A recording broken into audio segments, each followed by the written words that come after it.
Chaque année, on diagnostique en France près de 90 000 nouveaux cas de cancer de la peau. On doit cette augmentation constante aux canons esthétiques de notre époque, un teint bronzé étant synonyme de séduction. Il est donc temps de changer d'attitude face au soleil, cet astre qui veut nous faire la peau. Selon le deuxième baromètre santé des Français AXA Prévention, 9% des Français se sont fait dépister.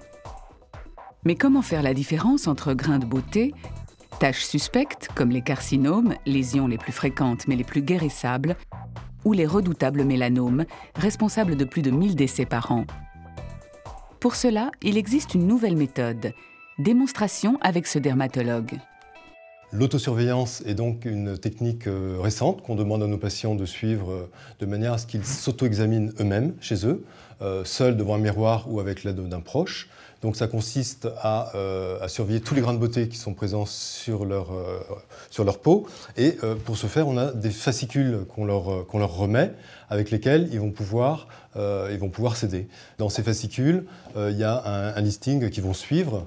Et sur toute l'observance des grains de beauté, la surveillance, je veux dire, des grains de beauté, il va y avoir les différents facteurs qu'il va falloir surveiller. A, B, C, D, E. A pour asymétrie. Est-ce que la lésion est symétrique ou est-ce qu'elle ne l'est pas? B pour les bords qui doivent être parfaitement réguliers. C, c'est la couleur, elle doit être homogène, uniforme. D, c'est le diamètre qui ne doit pas être trop important.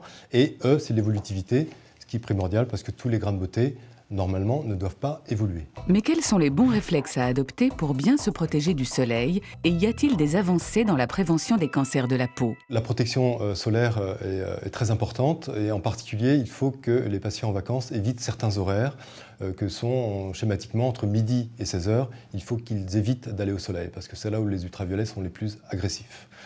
Il faut bien sûr qu'ils se protègent du soleil et pour ce faire, on a à disposition maintenant des crèmes avec des indices très élevé.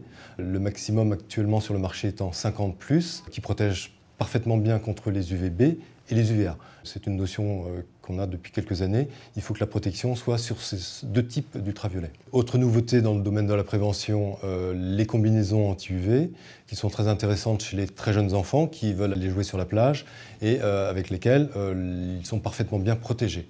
Donc n'hésitez pas à vous faire systématiquement et régulièrement contrôler chez votre dermatologue. Idéalement, c'est une fois par an.